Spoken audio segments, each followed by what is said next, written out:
Buenos días, tardes o noches, querido espectador. Bienvenido a este video donde aprenderás los conceptos más básicos de la geometría, desde qué es un punto hasta la clasificación de todos los tipos de ángulos que posiblemente existen.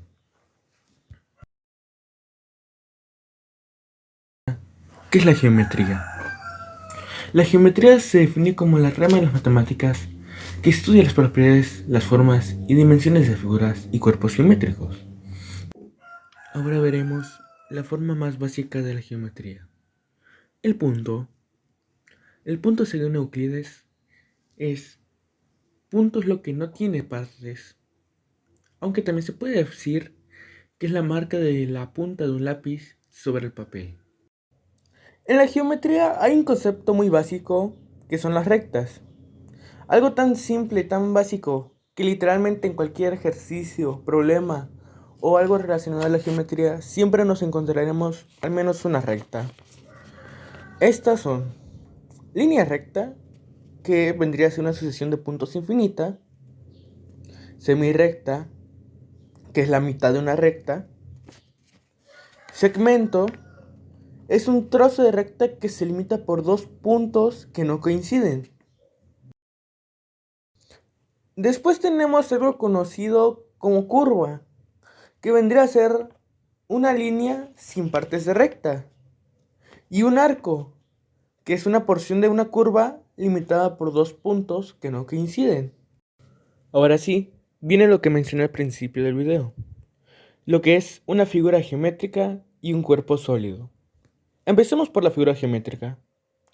Esta se define como la extensión limitada por puntos, líneas y superficies.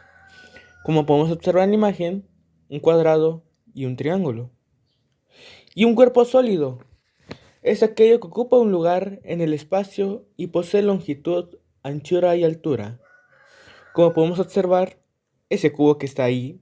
Ahora pasaremos a algo conocido como proposición. Y las 5 variantes que tiene, bueno, no son variantes, pero digámoslo así, son como que se generan de ella. Bien. ¿Qué es una proposición? La proposición es un enunciado que propone algo. Vaya la redundancia, ¿no? Pero bueno. Un axioma. Proposición evidente que no requiere demostración. Postulado. Proposición verdadera sin evidencia. Teorema. Proposición cuya verdad necesita demostración. Y finalmente, las últimas dos proposiciones. Corolario. Proposición que es consecuencia de otra. Esta, como lo dice su definición, surge a partir de otra. Digamos, una se resuelve, pero llega a surgir esta como en consecuencia de otra proposición. Y finalmente, lema. Proposición que sirve para determinar la veracidad de un teorema. Ahora, para finalizar esta parte antes de entrar a ángulos, tenemos lo que es paralelismo y perpendicularidad, dos propiedades de las rectas. Bien, empezamos por perpendicularidad. Esta propiedad surge cuando dos rectas que al cortarse forman ángulos de exactos, ojito, exactos de 90 grados. Ni un grado menos, ni un grado más. Tienen que ser exactamente 90 grados. En cambio, el paralelismo surge cuando dos rectas no se chocan, ni se ven, ni se juntan, ni se miran, cada quien por su lado. ¿Entendido? Bien, pues ahora pasamos a la clasificación de los ángulos. Pero antes de entrar en fondo a su clasificación, debemos preguntarnos, ¿qué es un ángulo? Bien, un ángulo es literalmente lo que se encuentra entre dos semirrectas unidas por un vértice. Es decir, siempre que haya una abertura entre dos rectas que estén unidas por el vértice, o sea, un puntito, va a haber un ángulo. Y el ángulo va a depender del tamaño de la abertura, lo cual se le conoce como grados. Ángulos por sus grados. Agudos. Estos miden menos de 90 grados y más de 0 grados. Rectos. Miden 90 grados exactos, ni uno menos ni uno más. Ángulos obtusos.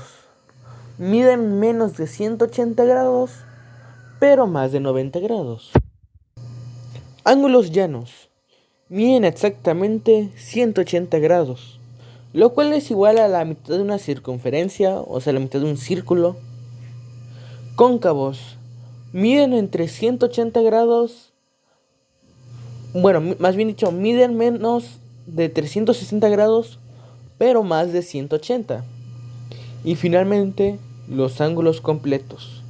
Miden 360 grados exactos, lo que es igual a una vuelta de una circunferencia en total, un círculo en total. Y finalmente, los ángulos por su ubicación en dos rectas cortadas por una secante. Pero antes de pasar a eso, me gustaría explicar qué son las rectas cortadas por una transversal o una secante. Bien, esas son dos rectas paralelas que se le agrega una tercera recta que pasa justo en la mitad de ambas, formando así un total de 8 ángulos de 90 grados. Como dije anteriormente, parecido, pasan de ser paralelas a ser perpendiculares, pero son dos rectas a la vez que pasan de ser paralelas a ser perpendiculares. Ahora sí, pasemos con su clasificación.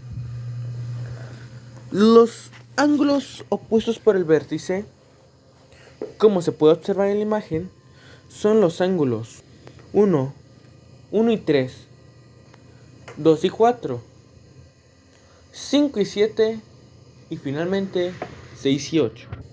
¿Y esto por qué? Te preguntarás. Bien, cuando nosotros decimos opuestos, pensamos en una contraparte, en algo que no es igual a nosotros, que es completamente diferente, o que está de otro lado. En el caso de las matemáticas, es lo que está de otro lado.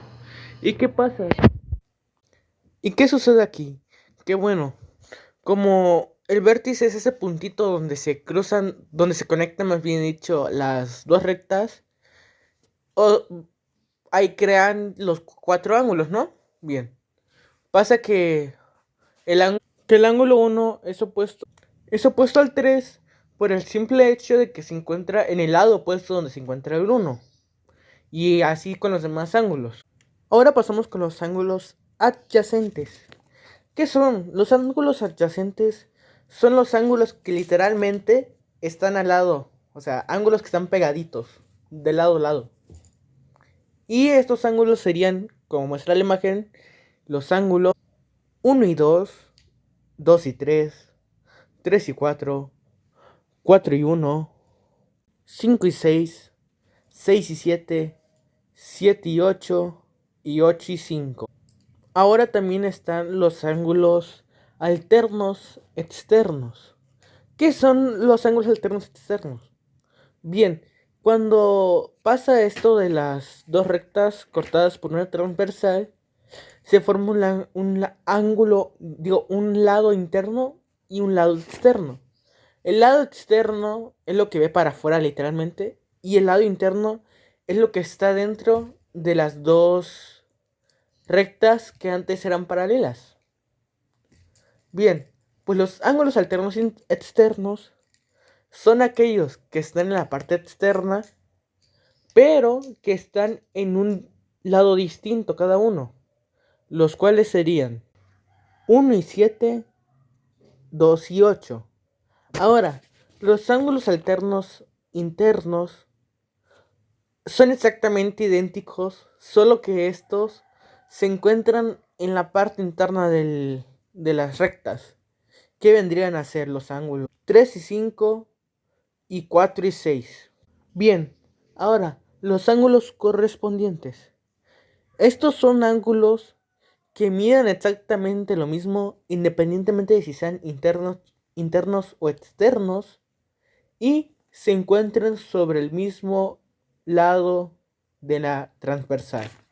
Estos serían 1 y 5, 2 y 6, 3 y 7 y 4 y 8. Y ahora, el último tipo de ángulos. Los ángulos colaterales. Estos son ángulos que se encuentran en el mismo lado de una transversal, pero se complementan, siendo dos tipos: ángulos colaterales internos y ángulos colaterales externos. Los internos serían 3 y 6 y 4 y 5, mientras que los externos serían 2 y 7 y 1 y 8. Y gracias por haber llegado hasta el final del video. Esperemos te haya gustado y te agradecemos tu paciencia para haber escuchado esto. Si te gustó y te ayudó el video, por favor compártelo. Gracias.